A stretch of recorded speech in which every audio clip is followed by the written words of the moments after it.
ओम शांति।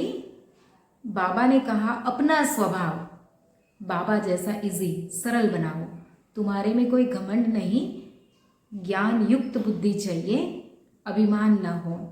तो सरल माना कि किसी को भी हमारे से डर ना लगे, हमारी हाजिरी से किसी को डर ना लगे, इतना इजी सरल नेचर।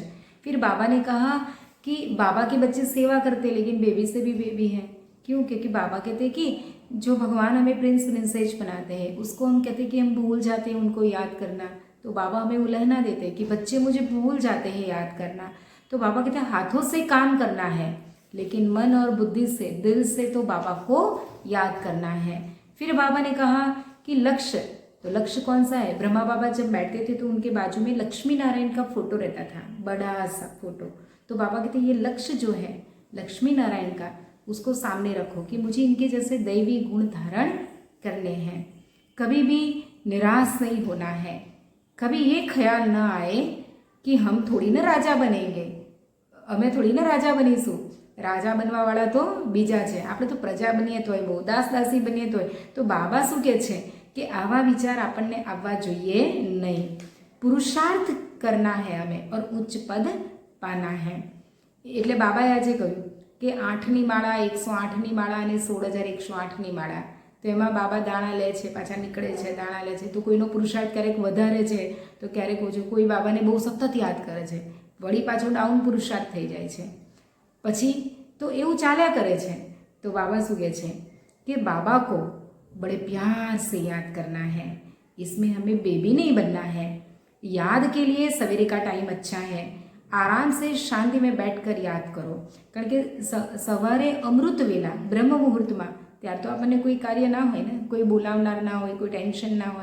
तो बाबा के तमे 9 वागे सूई जाओ અને 2-3 વાગે ઉઠીને યાદ કરો। તો ચલો 2-3 વાગે નહીં, બટ 4 થી 5 બ્રહ્મ મુહૂર્તમાં તો આપણે બાબાને બેસીને યાદ કરીએ। એ સમયે ભગવાન અને હું, તો મારી સૌથી પહેલાં મીટિંગ કોની સાથે?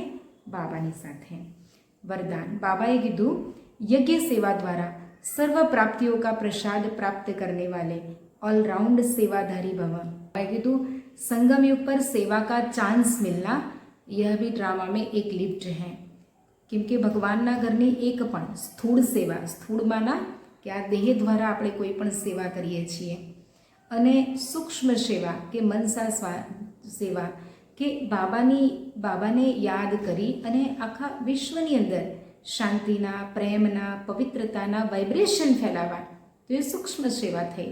તો અથવા તો કોઈ પણ વ્યક્તિ માટે આપણે સારા વાઇબ્રેશન આપીએ છીએ તો એ સૂક્ષ્મ સેવા થઈ। તો બાબા કે ये स्थूल और सूक्ष्म सेवा का लंगर लगा रहे, माना ये कंटिन्यू चालू रहे। तो बाबाए आज એવું કીધું છે कि एक सेवा की उसका 1000 बार सेवा का फल प्राप्त होता है। तो आज सेवाનું આટલું બધું મહત્ત્વ બતાવ્યું છે આપણને બાબાએ। તો આપણે બાબાના ઘરની સ્થૂળ સેવાઓ અને બીજું કે વિશ્વ અને આત્માઓ માટે સૂક્ષ્મ સેવા, એ ખાસ આપણે સમય રોજ 5 મિનિટનો કાઢવાનો, કેમ કે એકના બદલે 1000 ગણું આપણને ભાગ્ય પ્રાપ્ત થાય છે।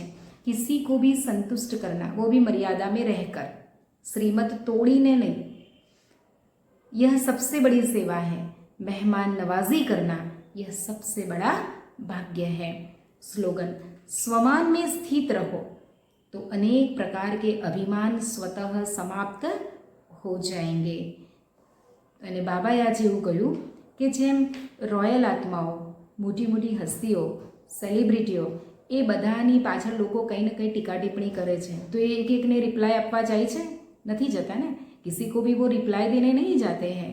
वो बड़ी बड़ी सेलिब्रिटीज़ जो है, वो चाहे स्पिरिचुअल लेवल पर है, चाहे मतलब कोई भी क्षेत्र में वो सेलिब्रिटी है, तो वो किसी को टीका टिप्पणी की पर्सनली किसी को रिप्लाई देने नहीं जाते हैं, है ना।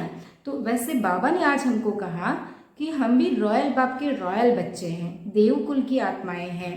तो बाबा कहते हैं हमें उनमें अपनी बुद्धि व समय नहीं देना है। क्यों? क्योंकि लोग जैसे जिसकी विचारधारा, जैसे जिसकी दृष्टि, वैसे हमारे लिए लोग कुछ न कुछ बोलते रहेंगे, लेकिन हमें उनके पीछे अपना टाइम वेस्ट नहीं करना। और लेकिन बाबा ने ये भी कहा कि हम रूहानी रॉयल आत्माओं के मुख से हम रूहानी रॉयल आत्माओं के मुख से कभी व्यर्थ व साधारण बोल भी नहीं निकल सकते। और छोटी छोटी चीज़ों में, छोटी छोटी बातों में हमारी बुद्धि व समय देखते हुए भी नहीं देखना, सुनते हुए भी नहीं सुनना। हमें ईश्वरीय मस्ती में मस्त रहना है। आज बाबा ने कहा ज्ञान से वेल्थ और योग से हेल्थ मिलती है।